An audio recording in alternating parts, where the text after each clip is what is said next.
Nick Cage as Daddy Longlegs in the new Osgood Perkins horror. Does it live up to the hype?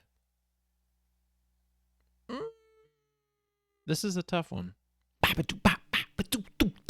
K-Dog's movie review.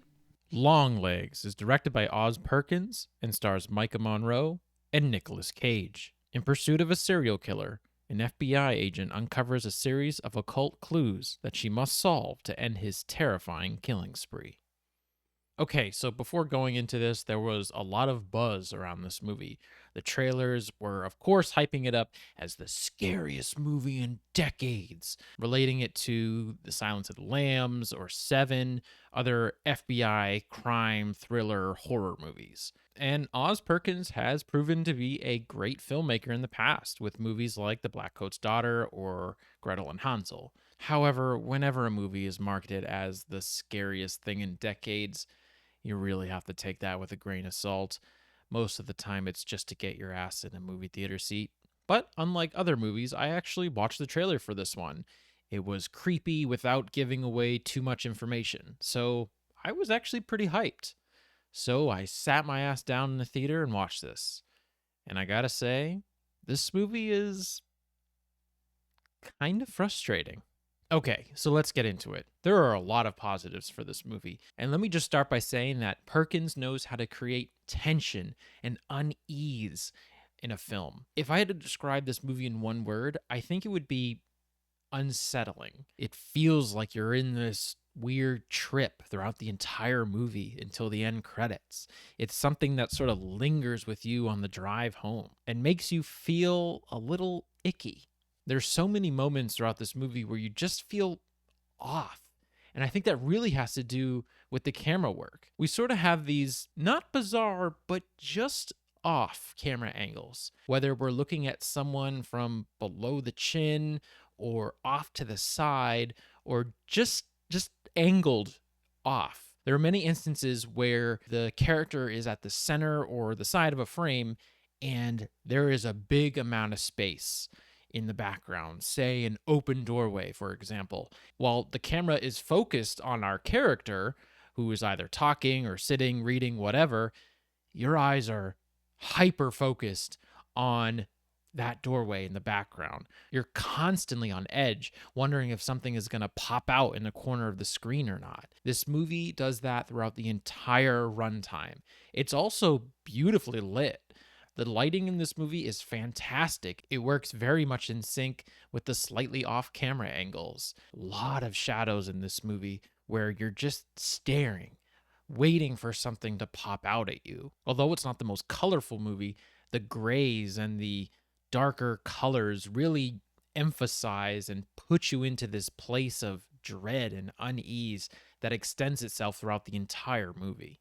This world feels very bleak and lived in. As I often love to see in a horror movie, the sound design in music is also on point. And as I've said many times on this channel, something I will always praise in a movie is lack of sound. The confidence in a filmmaker to just linger on a shot or follow a character for an extended period of time without having these loud, over the top musical cues trying to tell you how to feel. The music and the sound design feel authentic to the mood that they're really trying to capture here. You don't feel manipulated by the music, it enhances what you're actually experiencing on screen. So much so that when those over the top moments do happen, they're actually startling. The atmosphere for this movie is phenomenal. And that's something you definitely want from a horror movie, something that sticks with you. And this atmosphere and sense of unease certainly does. I also have to praise the acting here. The actors all around, with the exception of one major person, which I'll get into later, the acting is superb.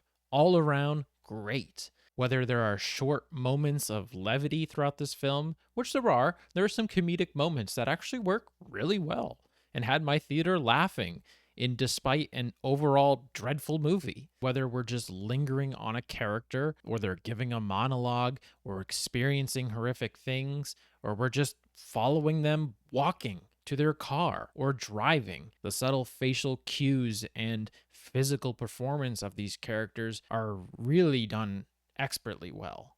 most of all the actors here feel like they belong in this universe, this dreadful, uneasy universe. So all of that's really positive. The visuals, the sound design, the music, the acting, the overall atmosphere is great for a horror thriller. But, and this is a big but, this movie just didn't quite stick the landing for me, which made me very frustrated because there's so many things about this movie that are so great. So, what went wrong? I think the biggest problem that this movie has is its writing. There was a lack of story here. For as good as everything else is, everything else is pretty much at a 9 or a 10. The story is maybe a 3 or a 4. It really drags down everything else that is so good about this movie. The acting is great, but the characters themselves, the way they're written, was just not there for me. I couldn't really engage with the characters enough to a point where I really cared about them, their plight, and what they were trying to achieve in this crime horror. Instead, I found myself enjoying the atmosphere, but just not connecting with the movie. And the story that these non engaging characters are placed in is not really the best. There are certain threads that are established early in the movie that don't really go anywhere, and ultimately, no spoilers, but by the third act, it kind of fell off a little bit for me. Don't get me wrong, this is not a bad movie at all. This is way better than a lot of the shit that I have reviewed recently. But I found myself frustrated because the overall atmosphere and the acting in this movie is superb. I wanted to leave this movie absolutely loving it and considering it one of my favorite horror movies of all time, an instant classic. But that story and the characters just brought it down for me.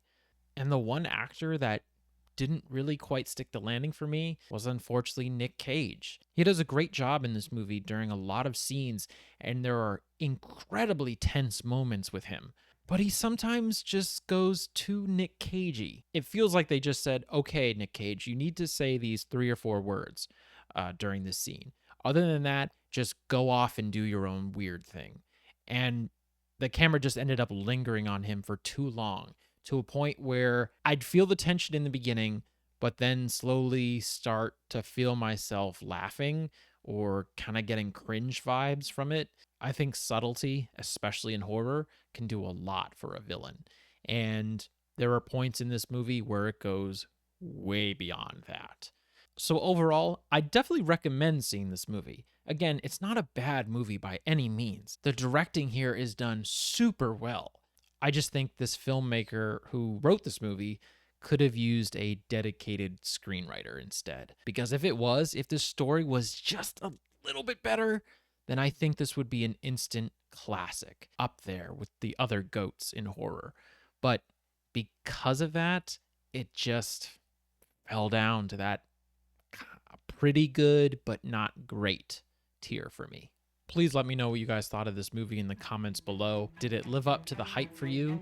Did it fall flat? Did you enjoy Nick Cage's performance? Till next time.